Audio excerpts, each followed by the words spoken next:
De toutes les localités qu'il visite, dans toutes les localités qu'il visite, il gaspille beaucoup d'argent dans la corruption, brûlant ainsi des millions de francs congolais nécessaires au développement du Congo central et au paiement des enseignants, des fonctionnaires, etc.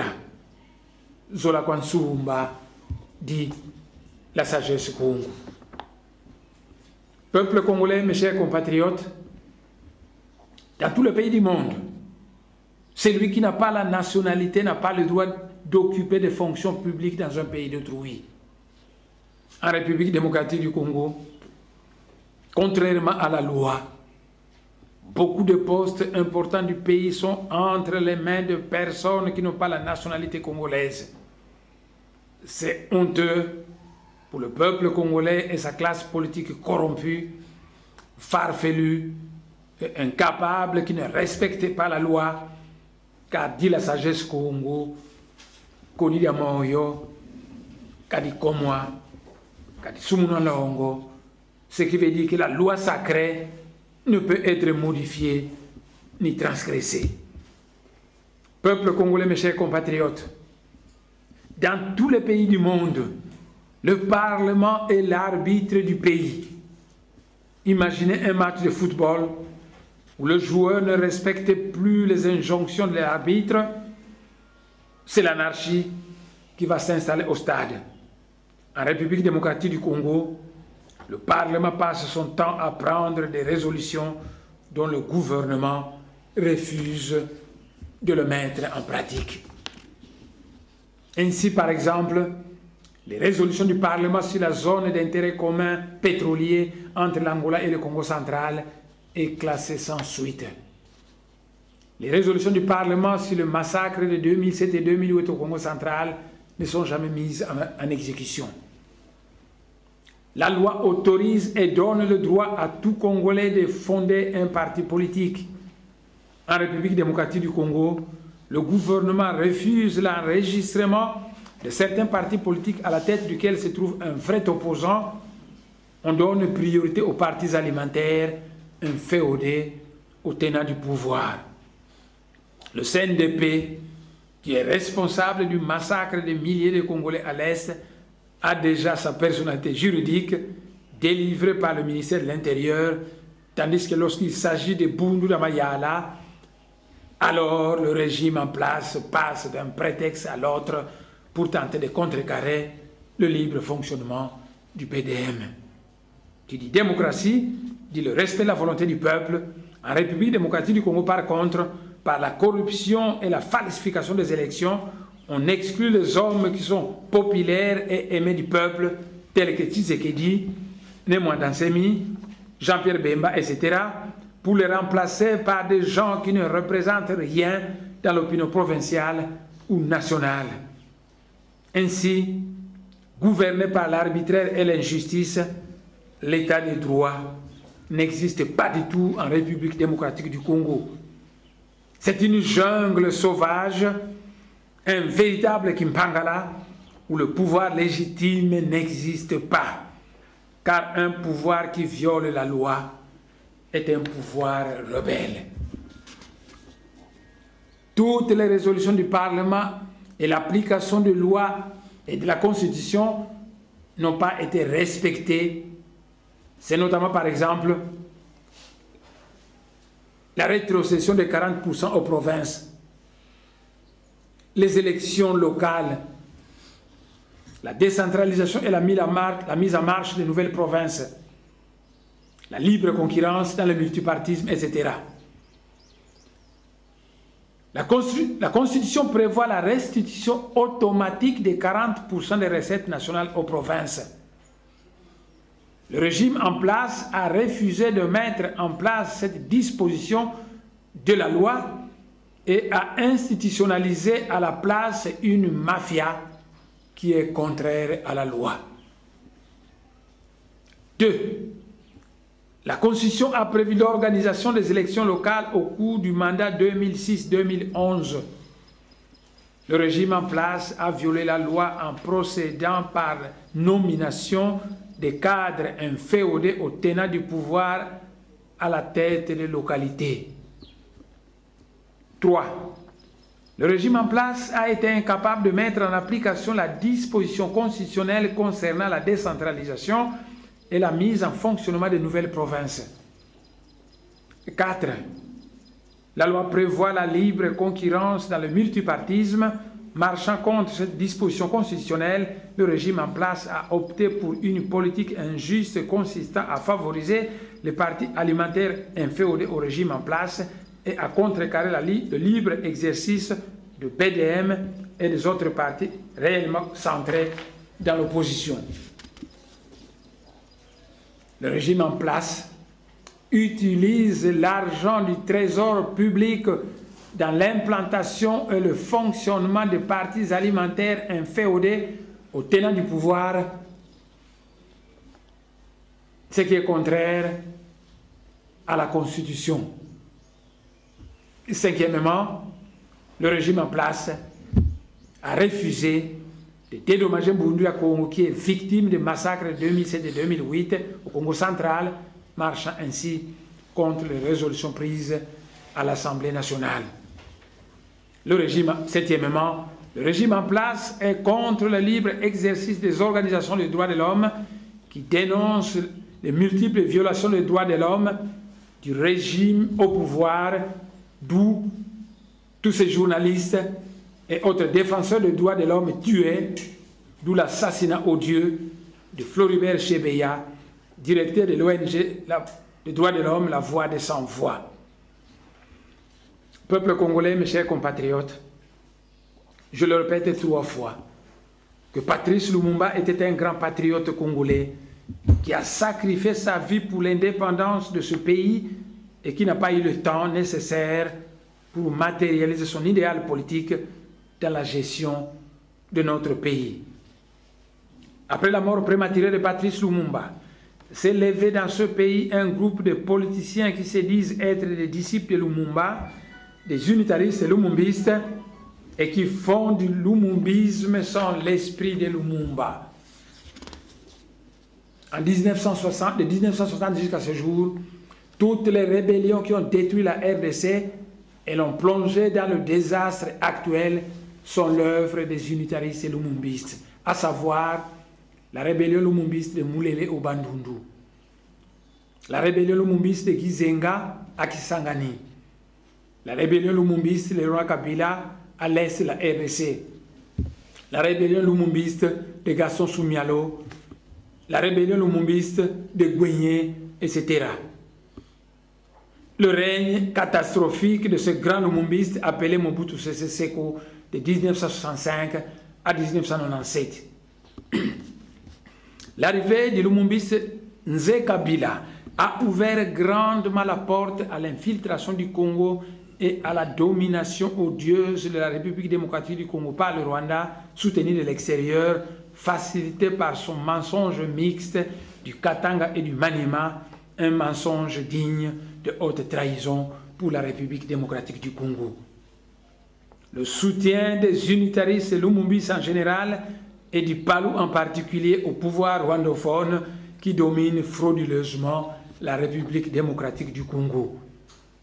Le penchant des unitaristes lumumbistes pour la légèreté, le viol, le détournement, l'assassinat, la mauvaise gouvernance, la corruption, le non-respect de la loi et la parole donnée, le laisser-aller, etc. Les unitaristes lumumbistes sont pour un grand Congo, mais ils encouragent l'exode rural qui amène des milliers de Congolais à quitter leur grande province pour aller s'entasser au Congo central, qui est la plus petite région de la République démocratique du Congo. Peuple congolais, mes chers compatriotes, voilà, brièvement résumé, l'état de la nation congolaise actuellement, un état lamentable, régi par un désordre organisé, entretenu de l'extérieur et de l'intérieur, par des étrangers au pouvoir au Congo, par une classe politique congolaise sans esprit patriotique et par l'ignorance généralisée de la masse. Nos frères sont en difficulté au Darfour. Et la République démocratique du Congo, à qui le Seigneur à Congo a donné des ressources colossales, est incapable de les secourir. La désertification avance dangereusement au Tchad. Et la République démocratique du Congo est là, incapable de jouer son rôle prédestiné en donnant des millions de dollars pour stopper l'avancement de cette désertification dangereuse pour l'Afrique centrale. Le désert et la famine menacent constamment le pays du Sahel et la République démocratique du Congo, qui doit jouer le rôle du cœur vivifiant de l'Afrique. Les Congolais et leurs dirigeants passent leur temps à boire, à courir des femmes, à chanter et à danser dans l'église ou dans les bars. La République démocratique du Congo, qui a tout pour procurer le bonheur à 1 milliard de Congolais, est incapable de nourrir et de donner une vie décente à sa petite population actuelle de 65 millions d'habitants. La République démocratique du Congo, qui a des centaines de cours d'eau et du soleil qui, correctement aménagé, est capable de fournir l'énergie électrique à toute sa population, à l'Afrique et au sud de l'Europe et du Moyen-Orient, mais elle est en train de gaspiller ses forêts par une exploitation sauvage de son bois et la fabrication du charbon qui détruit nos forêts et prépare la voie à la désertification future de ce jardin d'Éden, de cette terre promise que les anciennes prophéties de Maj Bakongo appellent le jardin aux 3 fleuves de la combinaison Congo-Ubangi, Congo-Kassai et Congo-Lualaba. Peuple congolais, mes chers compatriotes, tout royaume divisé contre lui-même court à sa perte, a dit le grand maître Jésus. Ainsi, toutes ces injustices envers certaines ethnies de la RDC ne favoriseront jamais la cohésion nationale, d'où la nécessité d'organiser un forum de vérité et réconciliation dans ce pays où certaines ethnies ont été marginalisées, maltraitées, voire massacrées. Les nationalistes congolais doivent se lever comme un seul homme et promouvoir cette politique nationaliste de congolité, de reprise en main de la République démocratique par des purs Congolais, selon le slogan « Le Congo aux Congolais », et cela dans tous les domaines stratégiques du pays, où l'on doit chasser tous les faussaires à la nationalité congolaise et les traduire en justice conformément à la loi internationale. Nous devons promouvoir la nécessité de la refondation de l'État congolais par la mise sur pied d'un pacte de peuples du Congo cohabitant dans une confédération congolaise dont la devise est l'unité dans la diversité et l'autonomie de la diversité. Les Congolais doivent découvrir dans chaque province de la grande confédération congolaise les âmes d'élite lumineuses et fortes qui, ensemble et regroupées autour d'un chef saint, d'un chef sage et visionnaire, qui, parvenu au pouvoir, provoqueront la renaissance culturelle et nationale et le développement fulgurant de notre pays, la grande confédération congolaise, faite à l'image de l'Union européenne ou des États-Unis d'Amérique. Malheur aux ennemis du fédéralisme, car l'Union européenne, l'Union africaine est prédestinée à devenir la Confédération africaine, autrement dit, la République fédérale africaine. Les Congolais doivent promouvoir la nécessité d'élire le gouverneur de province au suffrage universel direct afin de combattre la corruption facile d'un petit nombre de députés provinciaux et de les amener à opter pour ce qui est opposé à la volonté du peuple de la province, qui est la volonté du plus grand nombre, la volonté de la majorité, puisque tout pouvoir vient du peuple. Ainsi dit la sagesse Congo, Ntika Kumba Makaya, Kimfumukia Dita, Mbongo Bantu. Ce qui veut dire, l'arbre n'est prestigieux que lorsqu'il a beaucoup de feuilles. Et un règne non soutenu par le peuple est vain. mon message à l'Occident. Politiciens, dirigeants politiques de l'Occident. La République démocratique, notre pays, est un sous-continent dont le sol est bourré de toutes sortes de minéraux et de matériaux stratégiques. Ainsi, l'Occident et tous les pays avisés du monde se sont toujours intéressés à notre pays.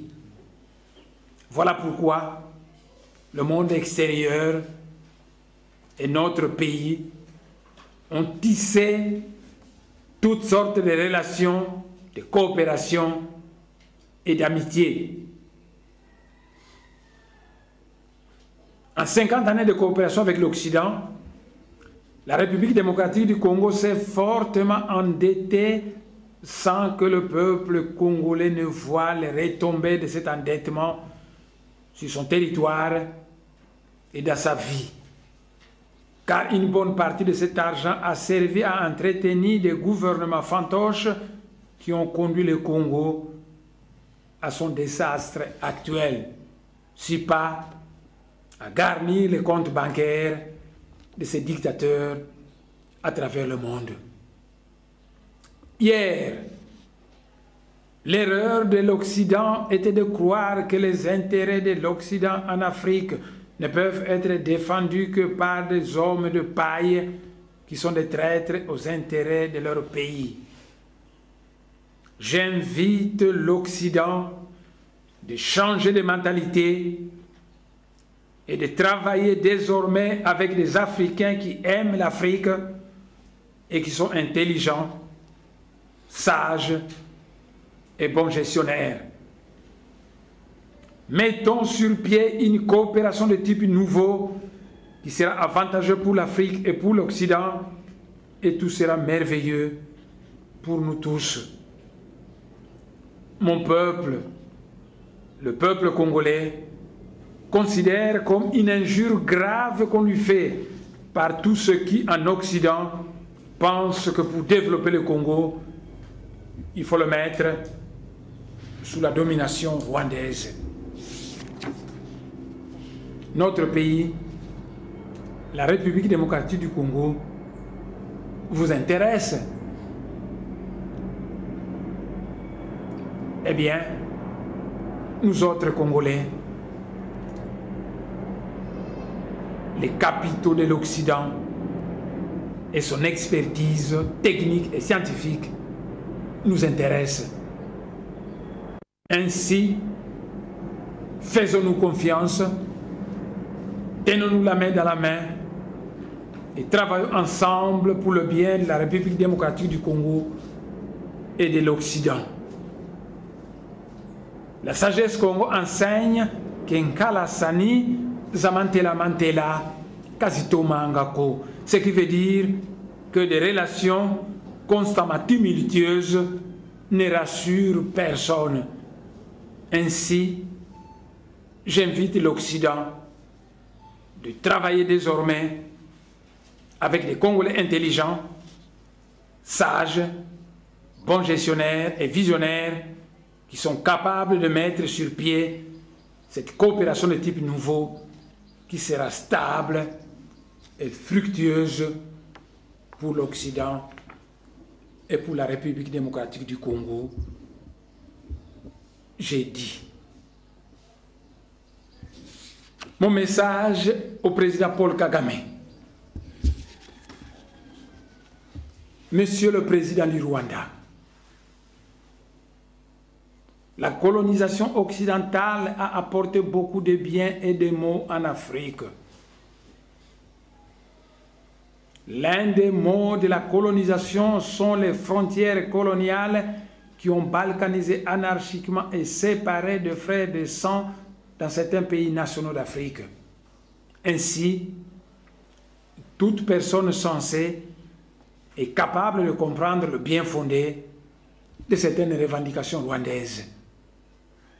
En ma qualité de grand maître de la sagesse Congo, Je suis capable de comprendre l'amertume et la douleur que peuvent ressentir les Tutsis à cause de frontières coloniales folles, absurdes et insensées qui ont balkanisé anarchiquement l'espace culturel Tutsi.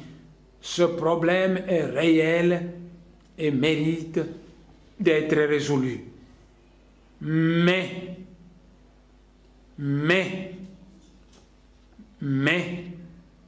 comment résoudre ce problème sans recourir à la violence, au massacre et autres crimes bannis par la Déclaration universelle des droits de l'homme?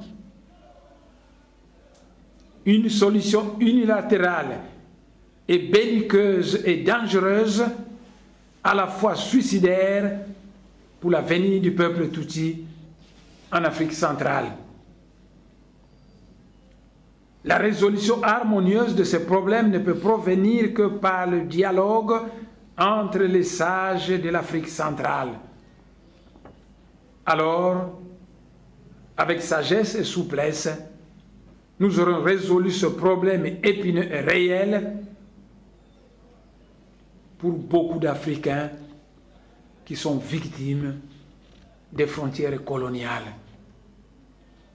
Monsieur le Président du Rwanda, il est extrêmement dangereux pour le peuple Tutsi de narguer tous les Bantous de l'Afrique centrale, de l'Afrique de l'Est et l'Afrique australe, car une pareille option sera éminemment suicidaire pour le peuple Tutsi.